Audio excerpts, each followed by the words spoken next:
اعوذ باللہ من الشیطان الرجیم بسم اللہ الرحمن الرحیم هل ينظرون الا ان تأتيهم الملائکۃ یأتی ربک ویأتی بعض آیات ربک یوم یأتی بعض آیات ربک لا ينفع نفسا ایمانها لم تکن آمنت من قبل او کسبت فی ایمانها خیرا قل انتظروا انا منتظرون۔ ابھی آپ کے سامنے سورہ الانعام چھٹی صورت پارہ ولا اننا کی 158 158 نمبر آیت کی تلاوت کی گئی۔ اب ہم اس کے معنی پڑھتے ہیں۔ نہیں ہیں وہ لوگ انتظار میں مگر اس بات کے کہ فرشتے آئیں ان کے پاس، یا آئے رب تیرا، یا آئے نشانی یعنی معجزہ کوئی تیرے رب کا۔ تو جس دن آ جائے گی نشانی معجزہ کوئی تمہارے رب کا، تو نہیں نفع دے گا کسی نفس کو اس کا ایمان لانا کہ نہیں ایمان لایا تھا وہ اس سے پہلے، یا نہیں کمائی کی اس نے اپنے ایمان میں کسی خیر کی یعنی بھلائی کی۔ کہو کرو انتظار تم، یقیناً ہم بھی منتظر ہیں تمہارے۔ اس آیت میں اللہ تعالیٰ کی کھلی وعید ہے ان لوگوں کے لیے جو انتظار میں ہیں اور اللہ تعالیٰ کی خیر یا بھلائی پر ایمان نہیں لائے، اور جب وہ ایمان نہیں لائے تو اب ان کی کوئی بھی بات یا کسی بھی ایمان لانے میں اس خیر یا بھلائی نہیں ہوگی، کیونکہ اب وہ انتظار کر رہے ہیں اور اللہ سبحانہ و تعالیٰ فرما رہے ہیں کہ ہم بھی منتظر ہیں تمہارے۔ یہ ایک سخت وعید ہے کہ اللہ سبحانہ و تعالیٰ بھی انتظار کر رہے ہیں ان کا، جس دن ان کی پکڑ کریں گے۔ آج ہم کریں گے 158 سے 162 تک کی تلاوت اور اس کا ترجمہ بھی پڑھیں گے۔ اب ہم پڑھتے ہیں 159 159۔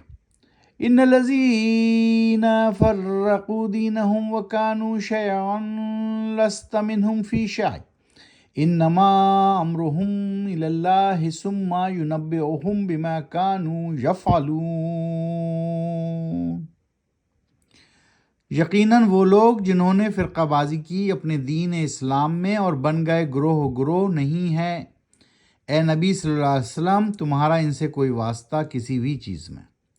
یقیناً معاملہ ان کا اللہ کے سپرد ہے، پھر وہ اللہ بتائے گا ان کو اس چیز کا کہ وہ جو عمل کرتے رہے یا کر رہے ہیں۔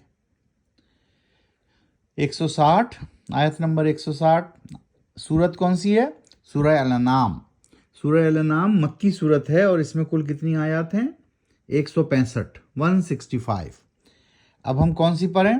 160 پر۔ اس کا مطلب ہے کل ہم اس سورہ الانعام کو ختم کریں گے اور ہم دوسری نئی صورت میں داخل ہوں گے اور اس کا نام ہوگا سورہ الاعراف، اور سورہ الاعراف بھی مکہ میں نازل ہوئی۔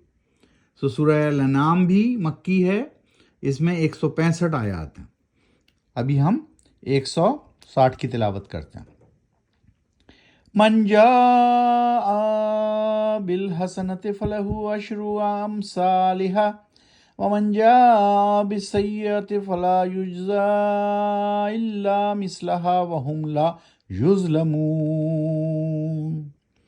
اور جو شخص لائے گا ایک نیکی اللہ کے حضور تو اس کے لیے 10 گنا اجر اس جیسی نیکی کا، اور جو شخص لائے گا ایک بدی تو نہیں اجر صلہ دیا جائے گا اسے مگر ویسا ہی، اور کسی پر ظلم نہیں کیا جائے گا۔ اللہ سبحانہ وتعالیٰ بتا رہے ہیں کہ قیامت کے دن کسی پر ظلم نہیں کیا جائے گا، لیکن نیکی کے بدلے اللہ تعالیٰ 10 نیکیاں دے گا، اجر دے گا، صلہ دے گا۔ آیت نمبر 161 161۔ قل اننی ہدانی ربی الی صراط مستقیم دینا قیما ملۃ ابراہیم حنیفا وما کان من المشرکین۔ کہہ دیجئے اے نبی صلی اللہ علیہ وسلم، یقیناً مجھ کو ہدایت دی ہے میرے رب نے صراط مستقیم کی طرف، جو دین نظام زندگی کی مکمل فطرت پر قائم ہے، جو ملت ابراہیم کا دین ہے، طریقہ زندگی ہے، جو یکسو تھا اور نہیں تھا وہ مشرکوں میں سے۔ آیت نمبر 162 162۔ قل ان صلاتی و نسکی و محیای و مماتی للہ رب العالمین کہہ دیجئے اے نبی صلی اللہ علیہ وآلہ وسلم، یقیناً میری صلاۃ یعنی نماز، اللہ کی بندگی، اور میری قربانی اور میرا جینا اور میرا مرنا سب اللہ کے لیے ہے جو رب العالمین ہے۔ رب العالمین رب ہے سارے جہانوں کا، رب العالمین، عالم نہیں، عالمین، تمام جہانوں کا رب ہے، سارے جہانوں کا۔ تو اس طرح آج ہم نے 158 سے 162 تک کی تلاوت کی اور اس کا ترجمہ پڑھا۔ پارہ ولوننا 8واں پارہ ہے، تو قرآن شریف کو سمجھ کر پڑھیے اور اپنے اہل خانہ کو بھی پڑھائیے۔